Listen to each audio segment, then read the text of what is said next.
Dear students, we are going to start chapter 2, MS-DOS. What is MS-DOS? It is a short form of Microsoft Disk Operating System. Means ये क्या है हमारा operating system है. Operating system क्या होता है? Operating system जिसमें बहुत सारी इंस्ट्रक्शंस गिवन होती हैं जिसके बेसिस पे आपका जो कंप्यूटर है वो कोई भी टास्क परफॉर्म कर सकता है. Clear? A computer can't work on its own. It needs to be given instruction for each and every task it has to be performed. Means जो भी टास्क परफॉर्म करता है आपका कंप्यूटर सिस्टम वो किस पे बेस्ड होते हैं? आपके गिवन इंस्ट्रक्शंस पे. और जो वो कौन प्रोवाइड करता है?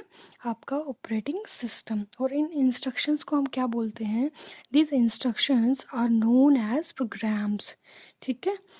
There is a set of programs that acts as an interface between the user and the machine.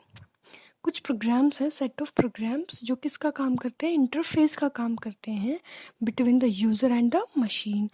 In set of programs को हम क्या बोलते हैं? Operating system. Clear? Therefore, the operating system is a set of programs that makes the hardware function. मतलब किसी भी hardware को काम करने के लिए, हार्डवेयर मतलब आपका मॉनिटर है, कंप्यूटर मॉनिटर, आपका जो सीपीयू में जो प्रोसेसिंग होती है वो, या जो आउटपुट आप देते हो उन सब के लिए, कि जैसे क्या कौन सा कीबोर्ड आप यूज़ कर रहे हो, माउस का यूज़ कर रहे हो, या कोई सीडी लगाई है, तो वो सारे टास्क जब आपको परफॉर्म करने होते हैं तो उस चीज़ के लिए आपको कंप्यूटर को बताना पड़ेगा. तो वो चीज़ आपको किसके थ्रू पता चलती है? कंप्यूटर को किसके थ्रू पता चलती है? सेट ऑफ इंस्ट्रक्शंस के through.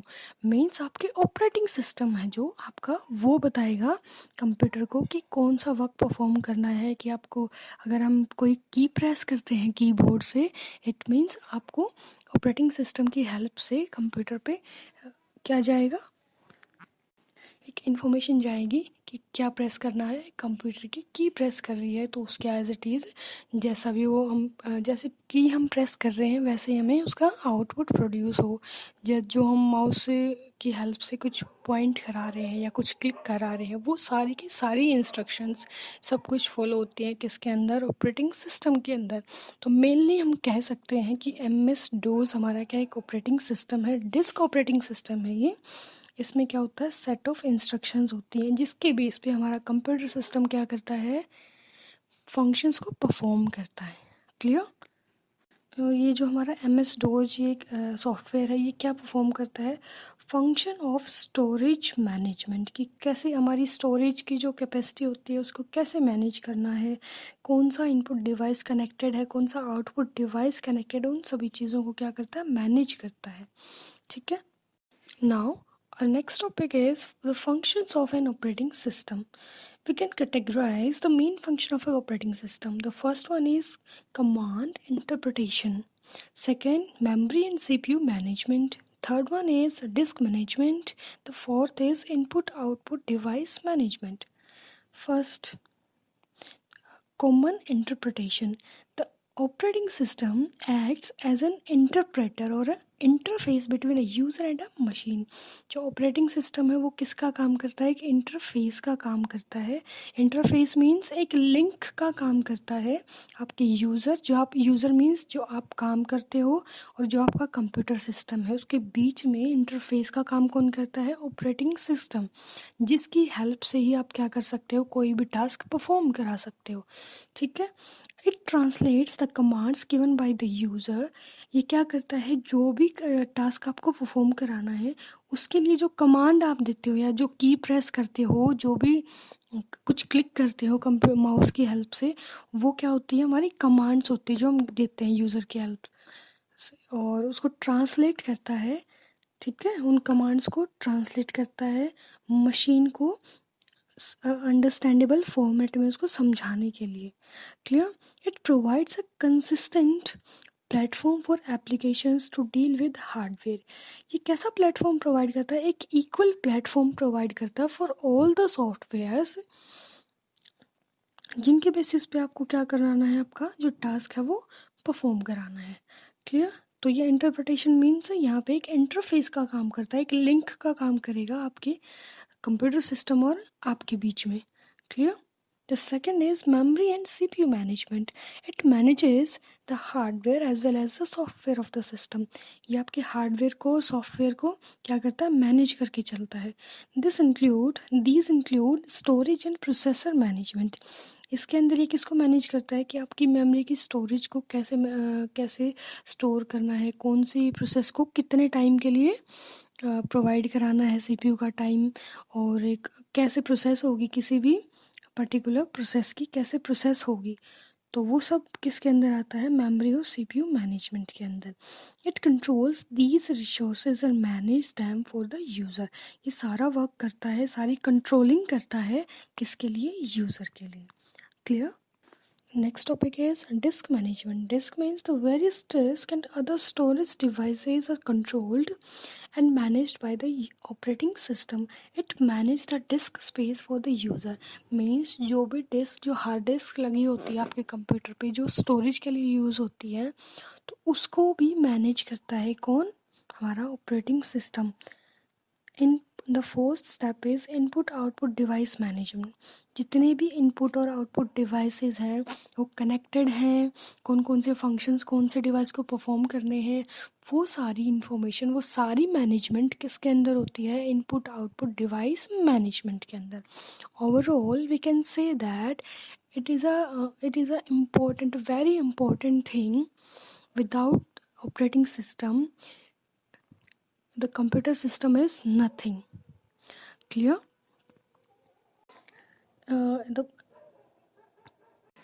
Here is the topic, Microsoft Disk Operating System or MS-DOS. One such operating system used with the PC is the Microsoft Disk Operating System, generally referred to as a MS-DOS. It is contained in 3 files: 10 systems, ms-dos.sys and command.com. When the computer is switched on, these files are placed in the memory of a computer and help to run it. जो हमारा disc operating system है DOS, उसके अंदर 3 files होती हैं. First है जो वो 10 सिस्टम, देन सेकंड जो है उसका नेम है ms-dos.sys. Clear. The third one is command.com. और जब आपका कंप्यूटर सिस्टम ऑन होता है तो उस टाइम पे वो जो फाइल्स हैं वो आपको क्या कराती हैं, हेल्प कराती हैं रन करने में किसी भी कंप्यूटर सिस्टम को. File name. A file name has 2 parts. The first one is primary name and second is extension name. किसी भी फाइल के 2 parts होते हैं, 2 types होते हैं. First is primary और second is extension. These names are separated by a dot.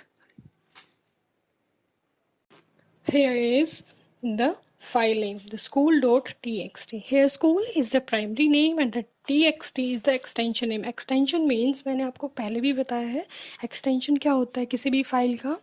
जैसे आपका सरनेम होता है, अगर आपके क्लास के अंदर 2 स्टूडेंट्स हैं और दोनों के नेम सेम है तो आपके फादर नेम के साथ या फिर आपके सरनेम के साथ आपको क्या कर सकते हैं, वेरीफाई कर सकते हैं कि हमें इस स्टूडेंट का रिकॉर्ड चाहिए या दूसरे स्टूडेंट का. क्लियर. तो उसमें जो सरनेम होता है वो हमारा यहाँ पे हम बोल सकते हैं एक्सटेंशन नेम. क्लियर. जो आपका सरनेम होगा वो क्या होगा, आपका एक्सटेंशन नेम आप बोल सकते हो. ऐसे ही यहाँ पे आपको अगर txt दिया हुआ है फाइल नेम के साथ, तो जो आपका कंप्यूटर सिस्टम है वो वेरीफाई कर सकता है कि किस टाइप की फाइल है, ये .ppt है या फिर जो एक्सेल है वो है या फिर .txt है, किस टाइप की फाइल है. इसीलिए हम किसका यूज़ करते हैं, एक्सटेंशन नेम का यूज़ कर सकते हैं. Clear students. So primary name means a primary name can have a maximum of 8 characters. इसमें कितने हो सकते हैं, जो आपका फाइल का नेम आप दोगे, प्राइमरी नेम जिसको बोलते हैं, उसमें कितने कैरेक्टर्स हो सकते हैं, मैक्सिमम 8 कैरेक्टर्स.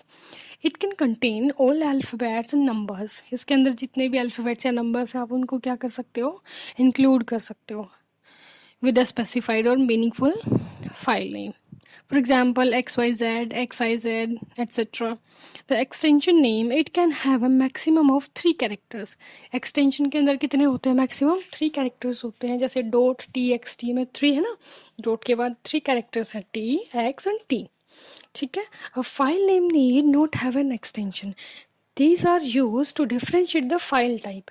किसी भी फाइल को सेव करने के लिए हमें नीड नहीं होती. यहाँ पे हम एक्सटेंशन इसलिए यूज़ कर सकते हैं कि हमारा जो कंप्यूटर सिस्टम है वो उसको वेरीफाई कर पाए कि वो किस टाइप की फाइल है. ठीक है. So, for example, the extension of the file, as I told you, the txt, the doc is the extensions of the files. ठीक है. तो rules for file naming. जो आपका फाइल का नेम आप लेते हो उसके लिए कुछ स्पेसिफाइड रूल्स है. First rule is first character should be N alphabet. जो फाइल का नेम होगा उसमें जो फर्स्ट कैरेक्टर है वो क्या होना चाहिए, अल्फ़ाबेट होना चाहिए. Primary name should be of maximum 8 characters. और जो प्राइमरी नेम होगा, जो फाइल नेम होगा, वो मैक्सिमम 8 कैरेक्टर्स होने चाहिए. ठीक है. Spaces are not allowed. उसके बीच में, वर्ड्स के बीच में स्पेस नहीं होना चाहिए. ठीक है. Next step is extension should not exceed 3 characters. और जो एक्सटेंशन नेम होगा वो एक्सीड नहीं करना चाहिए 3 कैरेक्टर्स से. मीन्स आपका 3 कैरेक्टर्स का होना चाहिए एक्सटेंशन नेम, उससे ज़्यादा का नहीं. ये कुछ स्टेप्स थे. Clear. Some valid names are abc.txt, employee.doc, exe.t, yeah, or xyz, and so many things that you can choose according to your choice. Here, the types of disk operating system commands. To perform a task, it is necessary to give commands to the computer. किसी भी task को perform करने के लिए necessary होता है कि आपके पास कुछ गिवन कमांड्स हो जिसकी हेल्प से आप क्या कर सकते हो, किसी भी टास्क को परफॉर्म करा सकते हैं. आप डिस्क ऑपरेटिंग सिस्टम कमांड्स के को 2 पार्ट्स में डिवाइड किया गया. फर्स्ट इज इंटरनल कमांड्स और second is external command. What are internal commands? There are instructions that are loaded into the internal memory. कुछ इंस्ट्रक्शंस हैं जो प्री डिफाइंड हैं आपकी इंटरनल मेमोरी के अंदर, आपकी रैम के अंदर जो प्री डिफाइंड है कुछ कमांड्स. ठीक है. जब आपको MS DOS को लोड करते हो तो उस टाइम पे उन फाइल्स की हेल्प से क्या करते हैं, एग्जीक्यूट करते हैं. सिस्टम को ऑन करने के लिए उनकी नीड होती है. क्लियर. इंटरनल कमांड्स बोलते हैं उनको. अब एक्सटर्नल कमांड्स होती हैं, they require special DOS file for the executions.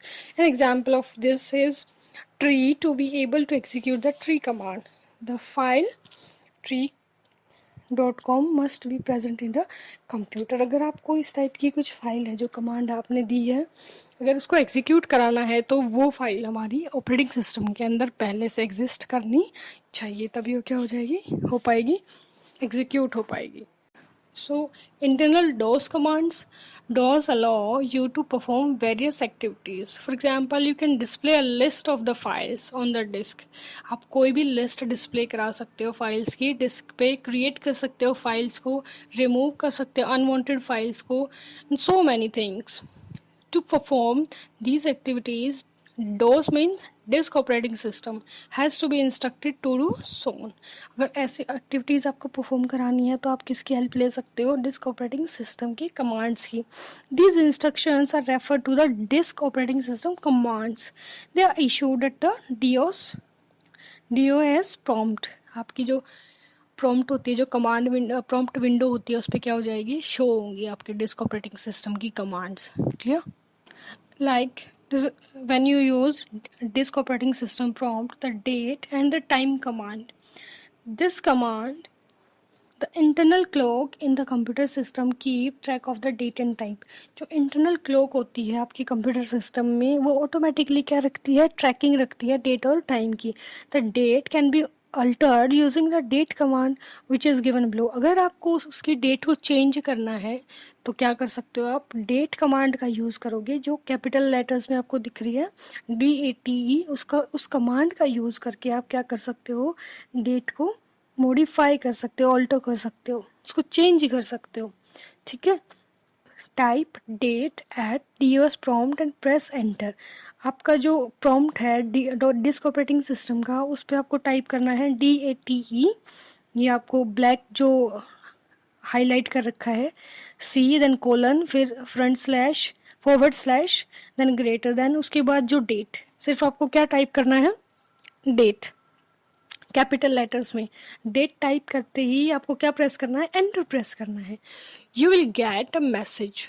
The current date is, ये जो ब्लैक हाईलाइट हो रखा है बेटा, current date is Friday 7/29/2005, enter new date. ये आपका क्या हो जाएगा, आउटपुट आपको मैसेज शो होगा ऐसे, ठीक है, जब आप एंटर करोगे डेट लिखने के बाद, क्योंकि ये आपको क्या शो करेगा, आपकी जो करंट डेट है वो शो करेगा, और जो सेकंड है मैसेज उसमें क्या शो करेगा कि एंटर न्यू डेट। आप see month, day and year के अकॉर्डिंग उसमें न्यू डेट है एंटर करा सकते हो। Clear? So DOS expects you to enter the new date immediately after the colon। जहाँ पे ये कर्सर ब्लिंक हो रहा है, जो आपको नीचे डैश दिख रहा है, वहाँ से आपको क्या स्टार्ट करना है, एंटर करना स्टार्ट करना है आपकी date according to the month, day and year.